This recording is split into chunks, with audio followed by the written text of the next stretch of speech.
This episode is sponsored by 8 Sleep. I got to try their newest generation of temperature-controlled mattress covers, the Pod 4. Not only does it independently heat or cool both sides of your bed, it can track your sleep phases and heart rate. The adjustable Pod 4 Ultra can even detect snoring and gently raise your head to improve airflow. As someone who's always had difficulty staying and falling asleep, the Pod 4 has been a game changer. Head to 8sleep.com/Babish and use code Babish to get $200 off the Pod 4. Somebody come try this, cousin! Yeah, right! Perfect. There you go, chef. Chef. Come on, what do you think? It's redundant and white, just like you. Heard. Tina, salt, heat, it's tender, it's nice, we happy, you happy?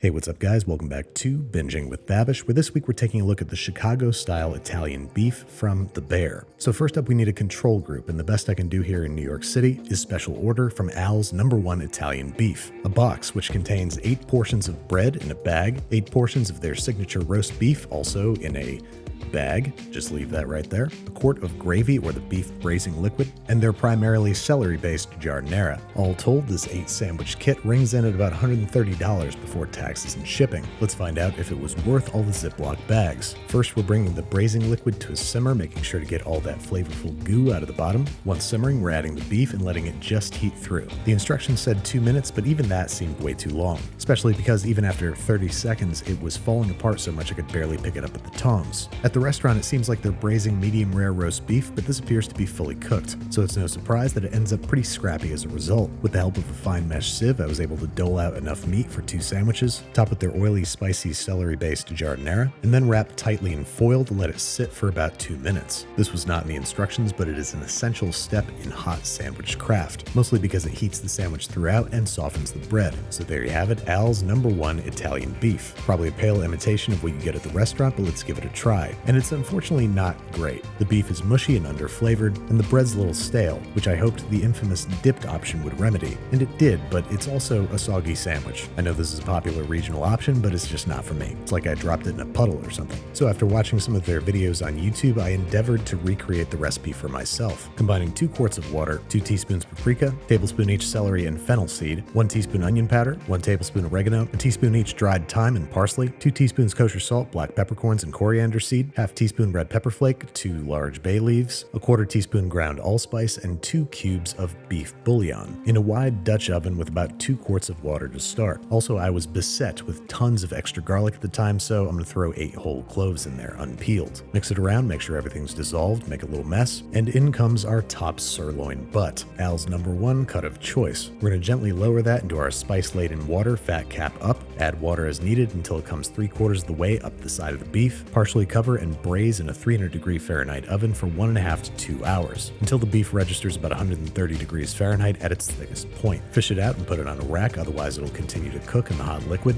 and allow both to cool for about 1 hour before wrapping and fridging. Next up, the unfortunate necessity of making Chicago-style Italian beef, the deli slicer, but you can still get one of these on Amazon for cheaper than that sandwich kit. We're slicing the beef as thin as possible. We want it to be at the accordion stage. In other words, you should be able to tug it from both sides and see right through it. Now all that's left is assembly. I don't want my sandwich to be underflavored, so I'm going to reduce this braising liquid by about 50%, concentrating the spices and beefy vibes. Then same procedure as before, drop in the freshly sliced roast beef for about 15 seconds, and transfer directly into some awaiting hoagie rolls. Also, surely for the sake of variety, I'm going to opt for Marconi's hot Chicago-style giardiniera, apparently a local favorite. Pile it high, wrap it tight, and let it sit. And let's see if we got a little bit closer to the in-person Chicago-style Italian beef experience. And I gotta say, massive improvement. The utmost respect to Al's. My mail order Pequods was pretty awful too, but when I tried it in Chicago, it was nothing short of revelatory. Now, as for recreating the sandwich from the show, my dear friend and now Emmy winner Maddie Matheson designed the food for the show and detailed how to make it on his channel, which you can watch by clicking the link in the upper right-hand corner right now. So instead of just carbon copy his, I wanted to try to make a Babish version. First up, the giardiniera. I'm going to use half a head of chopped cauliflower, a diced red bell pepper, 2 diced carrots, 4 sliced serrano chilies, and half a chopped onion. Then adding 1 tablespoon crushed red pepper, half a tablespoon dried parsley, 1 teaspoon dried oregano, 3/4 of a teaspoon ground pepper, a half teaspoon each celery seed, mustard seed, fennel seed, coriander seed, and dill weed, 1/4 teaspoon ground allspice, and 3/4 of a cup of white vinegar. Sorry for the rush, but I couldn't find the footage of me doing that stuff. I'm also adding half a cup of vegetable oil and adding more vinegar as necessary so that the vegetables are all submerged. Cover in fridge for at least 3 days. Now for the bread, I'm going to do a sort of semolina hybrid, starting with a poolish made from 250 grams of bread flour, 1 teaspoon instant yeast, and 1/2 cups of water. Cover and let sit overnight until gooey. Dump into the bowl of a stand mixer along with 1 room temperature egg, 1/4 cup of extra virgin olive oil, another teaspoon of instant yeast, and 1 tablespoon kosher salt. Whisk to combine until homogeneous. Then in a separate bowl, we're combining 644 grams of semolina flour and 188 grams of bread flour. Whisk until evenly combined and add to the bowl along with another 1.5 cups of room temperature water. Affix your dough hook and use it to mix the ingredients together for about 1 minute before kneading on medium speed for a solid 8 minutes. This sandwich is going to get wet, so we need profound gluten development. Make sure it passes the window pane test. Then drop it into the lightly oiled proofing container of your choosing and let it rise for 60 to 90 minutes or until doubled in size. Then it's easiest to work with this dough on a generously oiled countertop, so go ahead and drizzle with some neutral flavored oil like vegetable or canola, plop down the dough, and divide evenly into 6 pieces, using a scale for an air of legitimacy. You're also going to want to oil your rolling pin and make sure you really work that oil in there. You just want to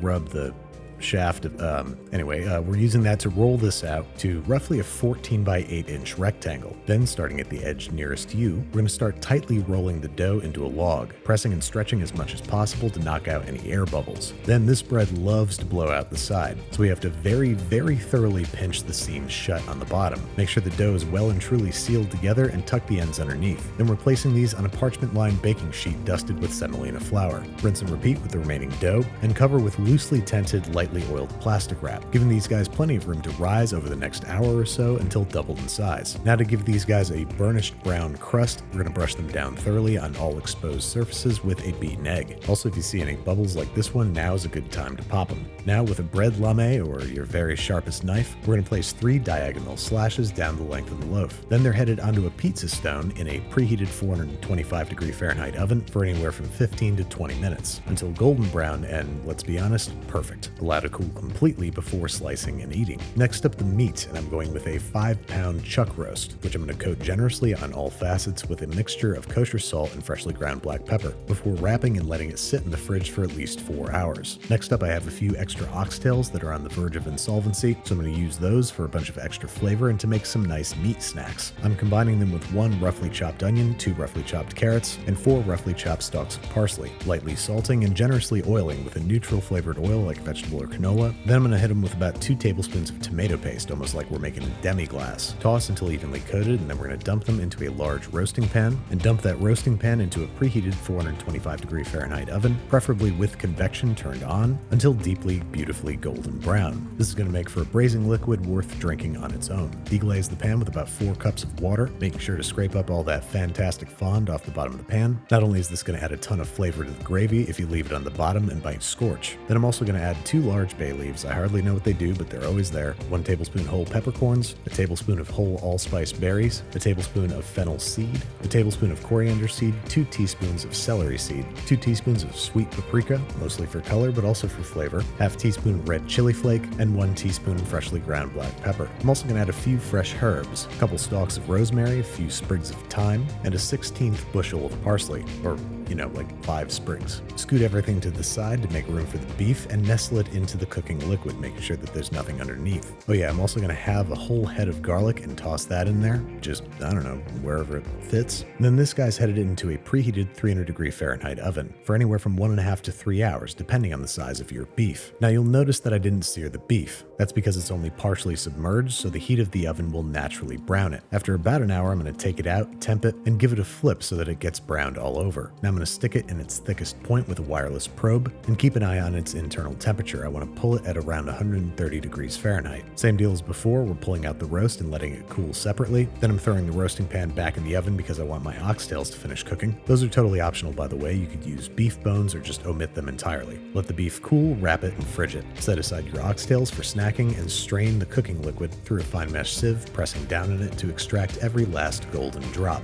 Be realistic with your storage container and let this guy cool cool for about an hour before fridging overnight with the beef. Bear in mind the beef needs to be cold, otherwise when you slice it, it'll slice messily and you lose a lot of juice. The next day, and don't worry, that's a new shirt, I know it looks similar, I'm unwrapping and prepping my bread, which is truly my ultimate sandwich bread. It's dense and chewy, but light and fluffy and has a great semolina flavor. I'm trimming them down to hoagie size, thinly slicing all that beautiful roast beef. Then I'm having the common decency to lightly oil and toast my bread, weighing it down and griddling on a cast iron skillet while I warm up the beef. Same deal, pretty much just let it heat through, 15 to 30 seconds tops. Bread's nice and crunchy and we're ready to assemble. Now for my final heretical act, I'm going to use cheese. Sliced white American and provolone. I'm sorry, but this sandwich is just really good with cheese on it. Load it up with beef and then our homemade spicy giardiniera. Admire it for a few brief moments before wrapping it up tight and letting it sit. And for the first time in what feels like forever, let's take a look at that cross section. Nice. Chewy, fluffy bread, melty cheese, tender, juicy, and flavorful beef, and spicy, crunchy pickled vegetables. I'm sure folks from Chicago are going to have some choice words for me, but this is like the 4th or 5th Italian beef I've had in as many days, and I couldn't even stop myself from entering it into the Clean Plate Club. Thanks again to 8 Sleep for sponsoring this episode and for massively improving my sleep. After you slip on the Pod 4 like a mattress cover, it can heat or cool each side of the bed independently and is loaded with clinical grade sensors to track your sleep. I'm a cold room sleeper, so particularly during New York City's recent heat wave, the Pod 4's ability to get 20 degrees Fahrenheit below room temperature has been a game changer in improving my relationship with rest. If you want to try it out, head to 8sleep.com/Babish and use code Babish to get $200 off the Pod 4.